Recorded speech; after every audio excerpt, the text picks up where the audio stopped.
What you do is more important than who you think you are. What you do is connected to your meaning. Who you think you are is usually based on what you're doing at the time, whether you're working, whether you're with friends, or whether you're playing. When we're younger, as teenagers, as young adults, in high school, in undergraduate, we're surrounded by people who are like-minded like us. If you're into soccer, you find people who play soccer and you join them to do those things.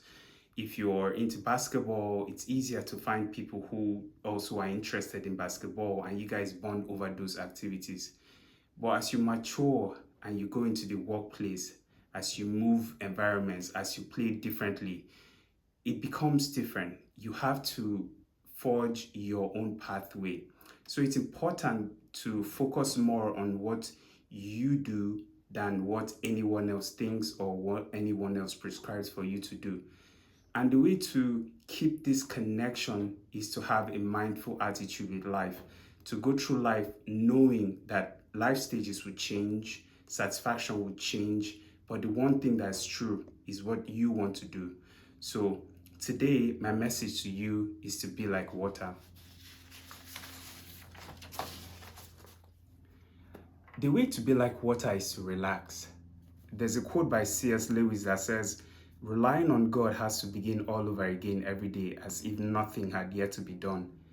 And this is true because every day we wake up could be considered to be a new day. Your goals can still be the same and your to-do list would change because every day as things come, priorities arise, you need to meet those priorities where they are. You can't be rigid and say because you've decided to do something yesterday, today can't be any different. And this quote is really important because relying on God beginning every day is realizing that yesterday is in the past, and to move forward, you need to start today afresh. Shoryu Suzuki said something. If your mind is empty, it is always ready for anything. It is open to everything. In the beginner's mind, there are many possibilities, but in the expert's mind, there are few. When we start out in life, usually as kids, there's just so much you could do. You have so many interests, outside of your play, in your school. There are things you're interested in. But as you mature, we start to narrow down the things that we could do, and we start to feel like we are not able to open ourselves up to so many things. And a lot of people get into this situation and then they stop there. They're like, I can't go any further. I'm depressed. I can't change anything because the possibilities are really, really few. But the reality is that self-actualization is a process. It is a continuous journey of growth and personal development. There's no one destination that is termed happiness. Happiness is a state of mind. And if you feel like what you want to do is a destination, then when you get there, you realize that now, what else do I do next? Where do I go from here? Now that I'm happy, now that I've acquired all the stuff that I want, what else? What's more in life? So if you're going to think about being like water, then you need to relax.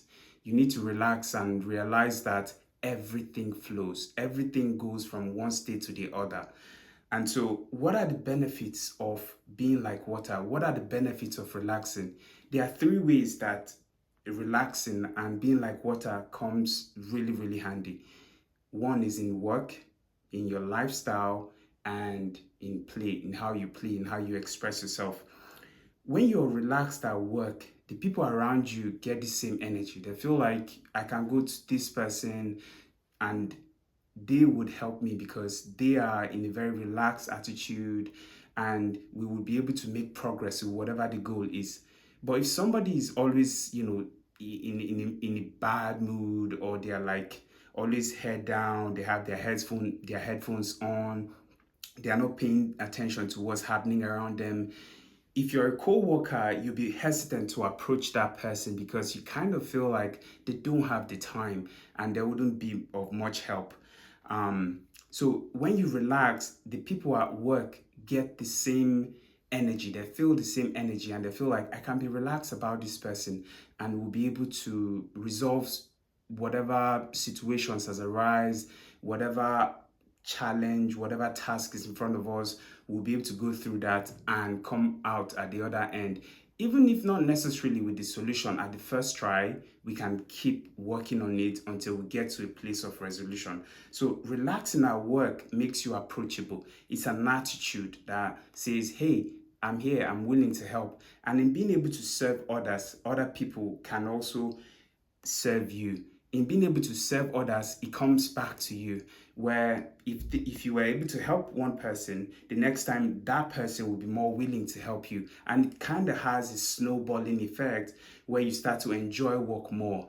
You start to like enjoy more of what you do, and actually work can have meaning. You can find meaning in work, and being relaxed and enjoying the people you work around and the people around enjoying to work with you makes it easier for everyone to be together.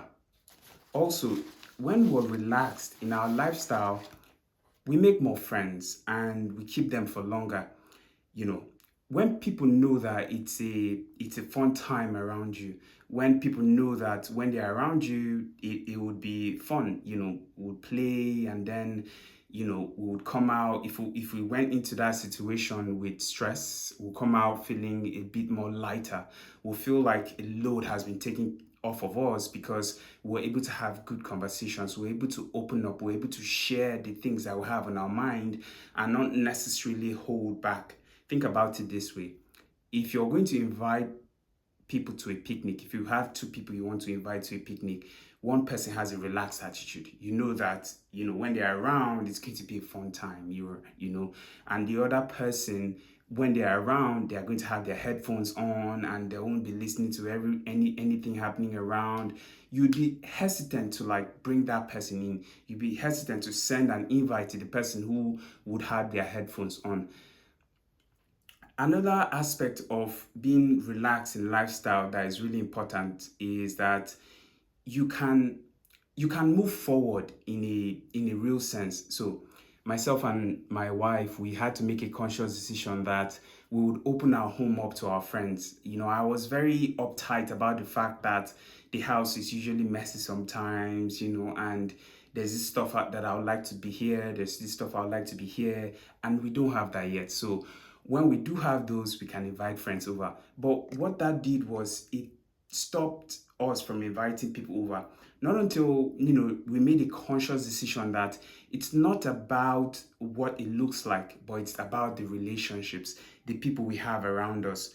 And staying open like that is beneficial, where you get to keep more friends. Now, some friends will walk away, some would no longer stay in your life for that long, but that's okay. As long as you have a relaxed attitude, the right people will come in, the right people will walk in. And when you're relaxed like that, then you also stay open for a lot longer. Also, in play is a quality we all have. When we play, we notice sounds, we notice colors, we notice shapes, and we notice movements. This unlocks a creativity inside of us, such that if you're working on a task and you play, you decide to see it as play and you make it fun for yourself, then you allow the inner child in you to come out. When the inner child comes out, everything you want to express comes to the fore. Everything you want to express becomes easier to do because you're not holding yourself back from doing the things that you find really interesting and important. An example I can share is that as a child, I had a great sense of humor. Sometimes I was even considered to be the funny one because around my friends, I was always trying to make everyone feel good, to feel light, to feel relaxed. But as I grew up, gradually as I matured, this kept chipping away. It kept chipping away because, I felt like being that person made me look like a clown. And I didn't want to show that side of myself anymore. So I stopped playing. But as an adult, I'm beginning to learn that the more I play, the more I'm better able to relax, the more I'm better able to connect, the more I'm better able to express myself, you know. A relaxed attitude is a mindful attitude. When you're relaxed, you're able to kind of like be in a meditative state where you look at the people around not with the lens of what happened yesterday, but when you approach people, when you're in new situations, when you meet new people, you open up, and this relaxed attitude not only suits you, but it also suits the other people. So be like water. When you think about water, what does water do? If water is in a cup, it takes the shape of the cup. If water is flowing in the ocean, it is in the ocean. Whatever water is in, it takes that shape. And that is how when you relax, when you approach your work, your play, your lifestyle as if it's work, then when you're at work, you fill the cup of work. When you're playing, you're playing. And then when you're with people, you slow down and you enjoy what's happening around you. When you have this attitude, like, what has been would be, what would be. And all I have to do is to be here in this moment, to be present and to enjoy what's happening. That is the attitude of mindfulness. Mindfulness is not being, cautious. Mindfulness is not being, there's a trend, be demure, mindful, and all of that. That is part of being mindful, but that's not all there is to mindfulness. Mindfulness is a lifestyle. Mindfulness is how you show up. Mindfulness is how your partner, enjoys you. Mindfulness is how you express yourself. Mindfulness is how you think about the world. When you're mindful, you realize that what you see is not necessarily an extension of yourself. Say, like, uh, when I'm on social media, I see a lot of stuff I want to see and stuff I don't want to see. It's a constant stream of consciousness. But what mindfulness does is that it slows down what you absorb, what you impress upon yourself. The things that you don't like, you're able to see them for what it is and to let them go. And for the things that are beneficial and work for you, you let those things in. So be like water, my friend. Be mindful. That's it from me. Stay safe, and until next time, take care. Bye.